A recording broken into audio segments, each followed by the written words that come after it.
Okay, then we have another important disease, that is the acute tubular injury or acute tubular necrosis, ATN.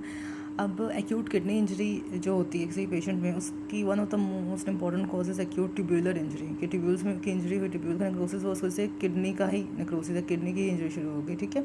अब acute tubular injury को define कैसे कर सकते हैं कि ये क्लिनिको-पैथोलॉजिकल एंटिटी है, मतलब कि ये एक मैनिफेस्टेशन है of the underlying cause of kidney disorder, ठीक है।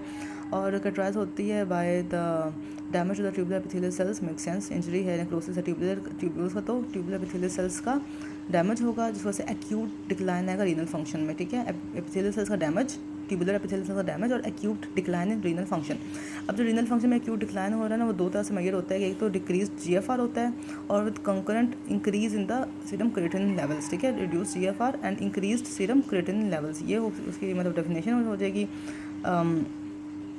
एक्यूट किडनी इंजरी की क्लिनिकल मैनिफेस्टेशन ऐसे होती है, ठीक है।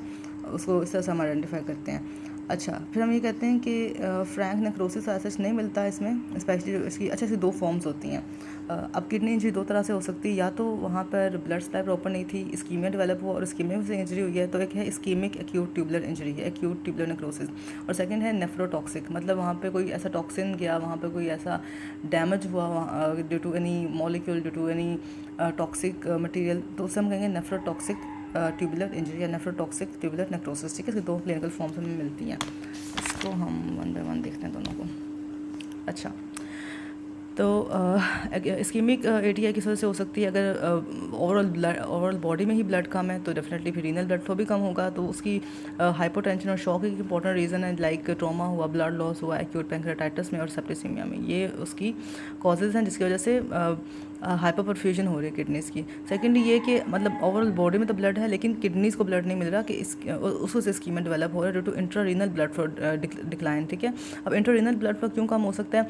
अगर कोई वेजल्स की डिजीज़ है, लाइक माइक्रोस्कोपिक कोलियंजाइटिस है, मैलिग्नेंट हाइपरटेंशन है, या थ्रोम्बोटिक माइक्रोएंजियोपैथी है। थ्रोम्बोटिक माइक्रोएंजियोपैथी, माइक्रोस्कोपिक कोलियंजाइटिस और मैलिग्नेंट हाइपरटेंशन, तो बॉडी में ब्लड कम होना या किडनी से ब्लड कम होना, ये क्या कराएगा? Ischemic ATI।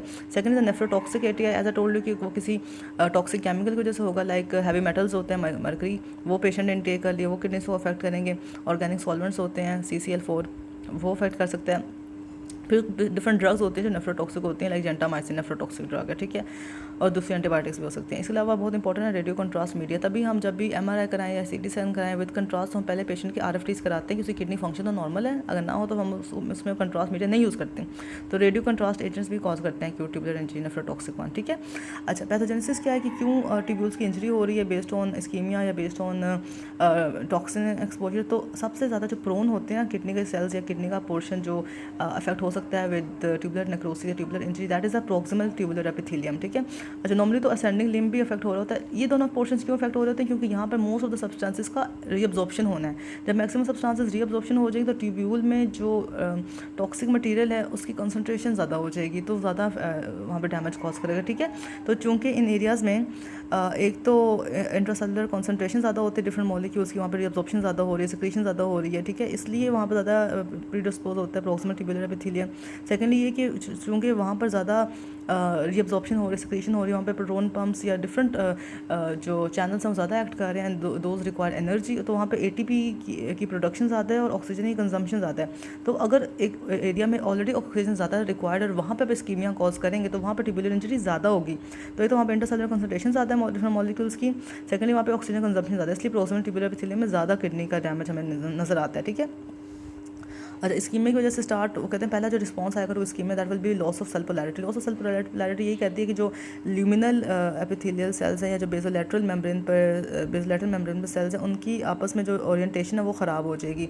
मतलब सेल्स आपस में एक प्रॉपर ओरिएंटेशन में होते हैं, लाइक दिस, एक साथ होते हैं, तो उनकी ओरिएंटेशन ख़राब हो जाएगी सच दैट मतलब they will not be facing each other in the proper way, the way they are suppose to, ठीक है। उसमें ये होगा कि उसके नतीजे में उनके जो डिफरेंट प्रोटीन्स हैं वो भी डिरेंज होंगे, उनकी डिस्ट्रीब्यूशन हो जाएगी। तो प्रोटीन्स में डेफिनेटली कुछ पंप्स भी आते हैं, सोडियम पोटेशियम ATPase पंप आता है, ठीक है।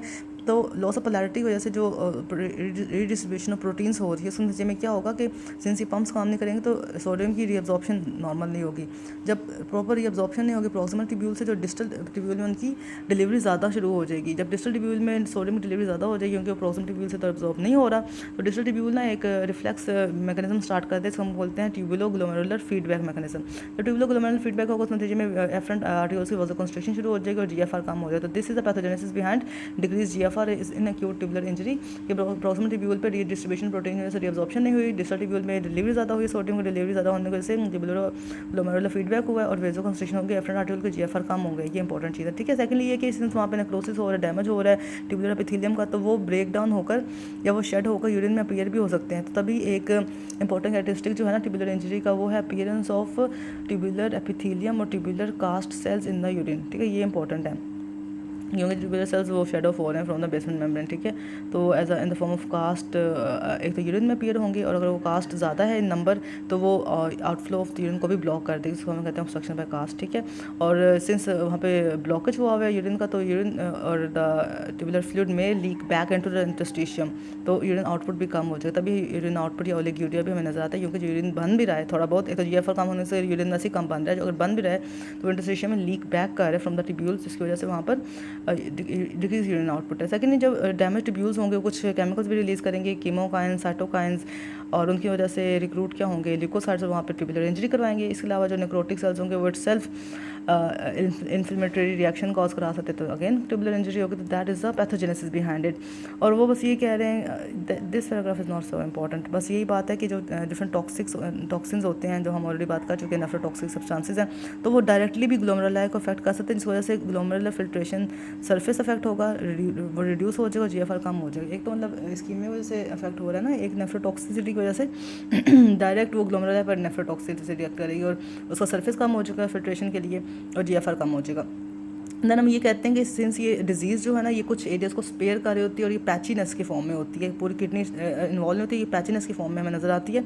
तो पैचीनेस की वजह से होना और जो बेसमेंट मेम्ब्रेन की इंटेग्रिटी और मेंटेन होना, उसकी वजह से ना ये डिजीज़ रिवर्सिबल है। तो अगर हम कॉजेटिव एजेंट को रिमूव कर दें, हाइपो टेंशन को रिमूव करते हैं या इस्कीमिया को रिलीव करते हैं या नेफ्रोटॉक्सिसिटी को रिमूव करते हैं, तो उसकी वजह से जो नॉर्मल फोकाई होंगे ना वो प्रोलिफरेट करके किडनी इंजरी को रिवर्स बैक कर सकते हैं। तो this is a reversible condition, ठीक है। इसकी हमें मॉर्फोलॉजी कैसी नज़र आती है, तो जो इस्कीमिक एक्यूट ट्यूबुलर इंजरी है एज आई टोल्ड यू कि वो मोस्टली प्रोक्सिमल एपिथेलियम को या फिर सन्नी लिम्ब को अफेक्ट करी होती है, ठीक है। तो उसमें जो हमें डेफिनेट ट्यूबुलर एपिथेलियम की इंजरी तो ट्यूबुलर सेल्स सबसे ज़्यादा इफेक्ट होंगे। ट्यूबुलर सेल्स इफेक्ट होने में हमें क्या नजर आएगा, attenuation of the proximal brush border, ठीक है।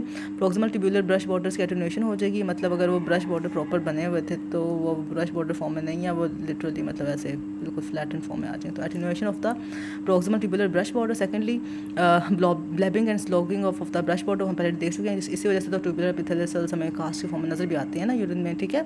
तो एक तो attenuation of the brush border हो रही है, then blebbing and sloughing of the brush border हो रही है, secondly thirdly vacuolisation of cells हो रही है, और fourthly detachment of tubular cells from the underlying basement membrane, ठीक है। ब्लबिंग और स्लॉफिंग हो रही है, वैक्यूलाइजेशन हो रही है, डिटैचमेंट हो रही है और साथ में attenuation of the brush border की उसके में मॉर्फोलॉजी नजर आ रही है क्लिनिकली। देन एक इंपॉर्टेंट मॉर्फोलॉजी का पॉइंट ये है कि डिस्टल ट्यूब्यूल्स में ना और कोलेक्टिंग डक्ट में हमें एक प्रोटीनेशियस से कास्ट प्रोटीनेशियस मटेरियल मिलता है जिसमें एक इंपॉर्टेंट प्रोटीन होती है, that is called Tamm Horsfall protein. Tamm Horsfall protein हमें नजर आएगी डिस्टल ट्यूब्यूल्स में और कोलेक्टिंग डक्ट में, और नॉर्मली ये ट्यूबुलर एपिथेलियम सिक्रेट करता है, तो it can be in response to injury होता है डेफिनेटली। अगर इंजरी हो गई एपिथेलियम की तो वहाँ से जो प्रोटीन वो रिलीज होना शुरू हो जाएंगे, वो प्रोटीनेशियस कास्ट बनाएंगे, ठीक है, डिस्टल ट्यूब्यूल्स में और कोलेक्टिंग डक्ट में। इसके अलावा हमें हीमोग्लोबिन नजर आ सकती है, और अगर क्रश इंजरी हुई है ट्यूबुलर एपिथेलियम की तो उस केस में हमें मायोग्लोबिन भी नजर आ सकती है। ये बात होगी। देन हम कहते हैं कि नेफ्रोटॉक्सिक एक्यूट ट्यूबुलर इंजरी में हमें ओवर्ट नेक्रोसिस, ओवर्ट मतलब क्लियर नेक्रोसिस नजर आता है, फ्रैंक नेक्रोसिस नजर आ रहा होता है, ठीक है।